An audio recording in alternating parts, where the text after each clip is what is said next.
Bonsoir à vous tous. Merci d'être en notre compagnie. C'est le programme du soir sur New World Info.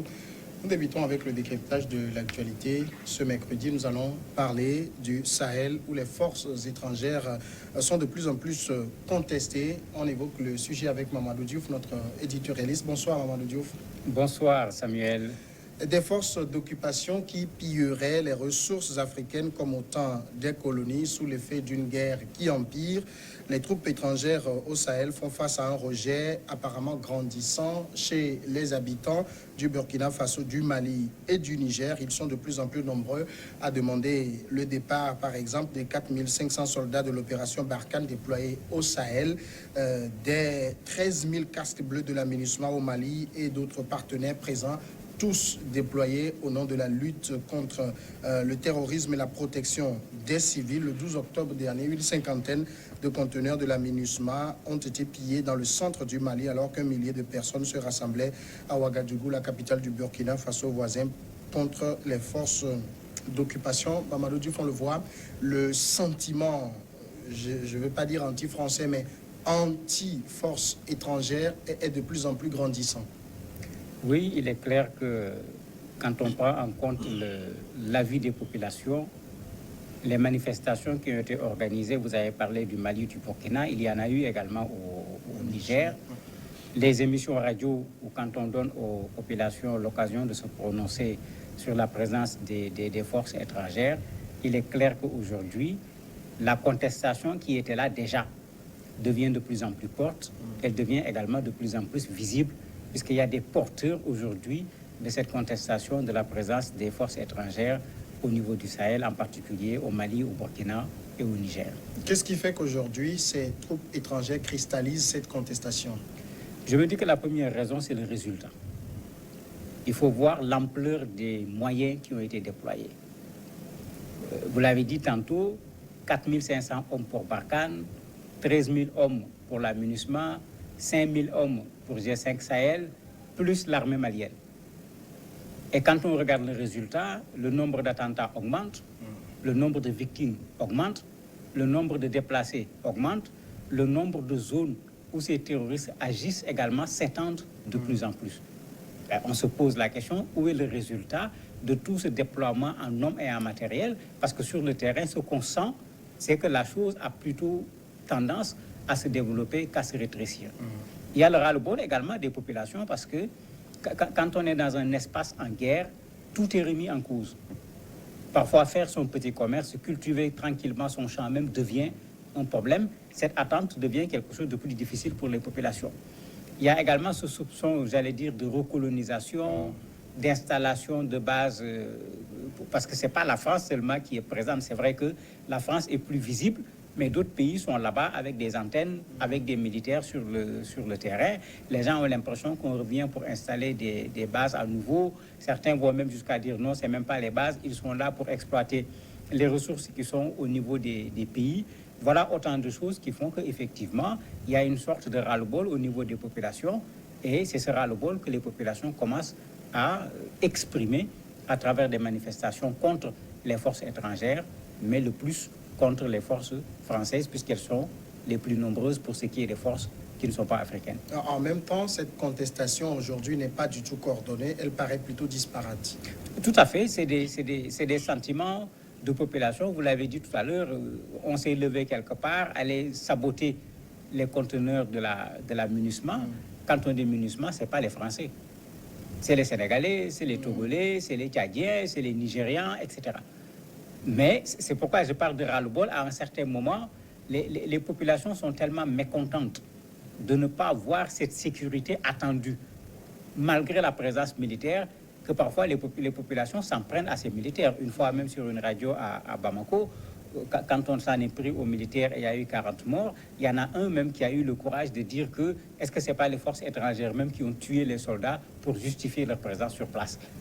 Bon, quand on en arrive à ce point, ça devient extrêmement compliqué et ça montre que les populations commencent effectivement à ne pas être satisfaits de l'action de ces forces étrangères venues pour aider ces populations. Alors aujourd'hui, ceux qui manifestent contre la présence de ces forces étrangères, est-ce qu'il n'y a pas une sorte de faiblesse de leur part dans la mesure où on ne peut pas rejeter l'incapacité des armées de leur pays sur les troupes étrangères. C'est tout le problème, parce qu'en fait, il ne faut pas qu'on oublie que Barkhane, c'est la dernière intervention de la France. Quand la France intervenait au Mali, ce n'était pas Barkhane. Et quand la France intervenait au Mali, le Mali était presque sur le point de tomber sous le joug des terroristes, puisqu'ils étaient arrivés jusqu'à Sévaré. Il ne restait pas grand-chose pour aller à Bamako. Il ne faut pas qu'on oublie également cet aspect, mais quand il s'agit des Français, il ne faut pas oublier que de plus en plus, il y a un sentiment anti-français. D'ailleurs, la ministre française des Forces armées, quand on lui a posé la question, c'est la réponse qu'elle a donnée. Elle a dit qu'il y a une instrumentalisation du sentiment anti-français à des buts politiques. Elle pose également le problème de la guerre asymétrique en disant que les armées ne sont pas en face d'une armée en tant que telle. Vous êtes là, vous ratissez la journée, eux ils se lèvent la nuit, vous ratissez la nuit, eux ils fonctionnent la journée. Donc il n'y a pas un face-à-face pour qu'on puisse dire qu'on a affronté véritablement ces gens et on n'a pas pu les vaincre. Mais ça ne suffit pas pour convaincre. Il faut vraiment le dire, le nombre est important. On est sur pratiquement 20 000 hommes sur le terrain, en plus des soldats maliens. Les terroristes dont on parle, ils sont combien? On nous a toujours dit quelques centaines ici, 1 millier là-bas. 20 000 hommes, plus le matériel qu'ils ont, plus des drones, plus des avions. Jusqu'à présent, on ne nous a pas parlé d'avions chez les terroristes pour qu'on dise qu'ils sont capables de faire une certaine résistance par rapport à ces forces qui les combattent. Et c'est ça qui dérange un peu les populations. C'est comme si les gens ne se sont pas donnés comme il le fallait. D'autres disent non, ils ne vont jamais se battre à la place des Maliens, de sorte que de plus en plus, au Mali comme au Burkina, les gens disent qu'on mette des moyens à la disposition des armées locales et qu'on les laisse aller au front. S'il faut appuyer maintenant, que les gens appuient. D'ailleurs, c'est l'avis qui est développé également par le général Bruno Clément, qui a été le commandant de la force Lincoln de la France en Côte d'Ivoire. Il dit exactement la même chose. Et lui, il est clair. Il dit qu'il y a enlisement aujourd'hui. Les forces sont dans un bourbier.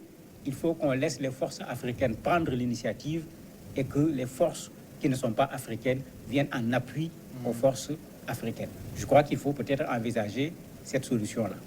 Quand la ministre française des Armées, Florence Parly, parle d'une instrumentalisation du sentiment anti-français à des fins politiques, est-ce qu'elle sous-entend que ces manifestations sont orchestrées par des mouvements politiques? Oui, elle le sous-entend, mais ce n'est pas orchestré par des manifestations, par des mouvements politiques.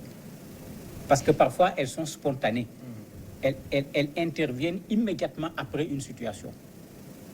Quand on pillait les conteneurs de la MINUSMA, c'était ça.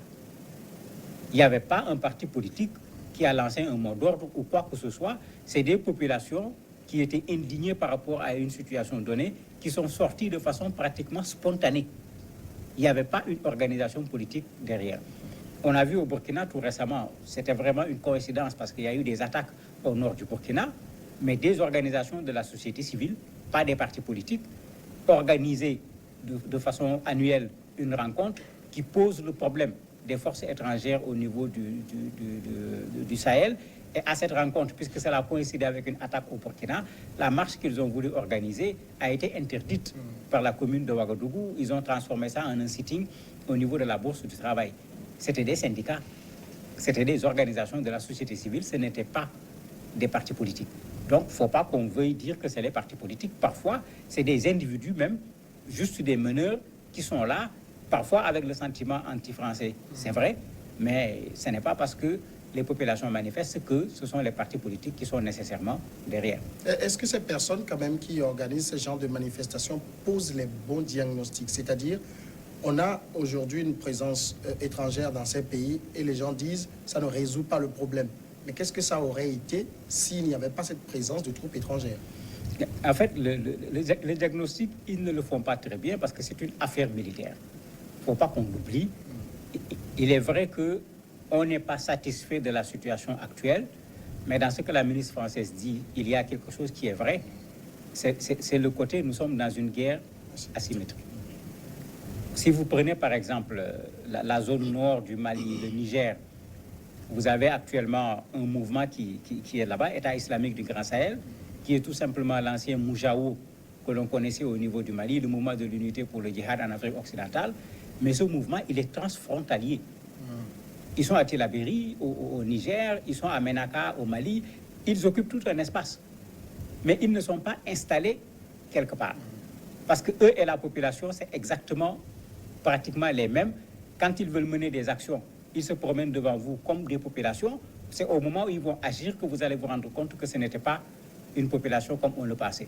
C'est pourquoi même le général français dont je parlais disait que, attention, si on envoie dans une zone des gens qui ne sont pas du milieu, qui ne parlent pas la langue comme étant des soldats, dès que les populations les voient, il y a déjà une réserve par rapport à cet étranger. Il faut plutôt leur envoyer des gens qui leur ressemblent.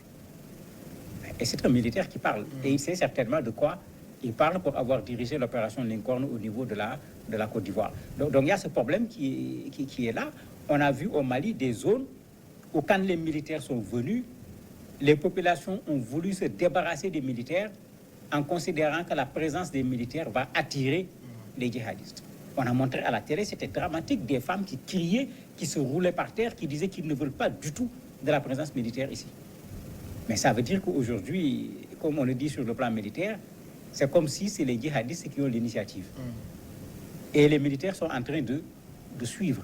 Alors que dans un champ de bataille, il faut prendre l'initiative. Tous ces soldats ne peuvent pas suivre une initiative qui est aujourd'hui entre les mains des terroristes. De toute façon, toutes ces situations montrent quand même que d'un côté, les djihadistes ont déjà gagné une bataille. Mais psychologiquement, ils ont déjà gagné. Puisque en France, l'État a demandé au Quai d'Orsay, au ministre des Armées, à l'AFD de s'asseoir et de réfléchir sur la perspective et l'évolution du Sahel. Parce que les gens reconnaissent qu'actuellement, les choses sont complètement en train de se mélanger. On ne sait plus trop on va vers quoi. Parce que comme je le disais tout à l'heure, malgré les interventions, malgré l'argent qui est investi, malgré le nombre d'hommes, malgré le matériel, le constat, il est là aujourd'hui, particulièrement au Mali et au Burkina. Les attentats augmentent, les populations déplacées augmentent, donc le résultat, on ne peut pas dire qu'il est un résultat positif. Et ça fait qu'effectivement, il y a de quoi s'inquiéter si la situation actuelle devait perdurer. Amadou Diouf, merci d'avoir répondu à nos questions. C'est moi qui vous remercie. Nous allons marquer la pause et après on reçoit l'invité de ce jour.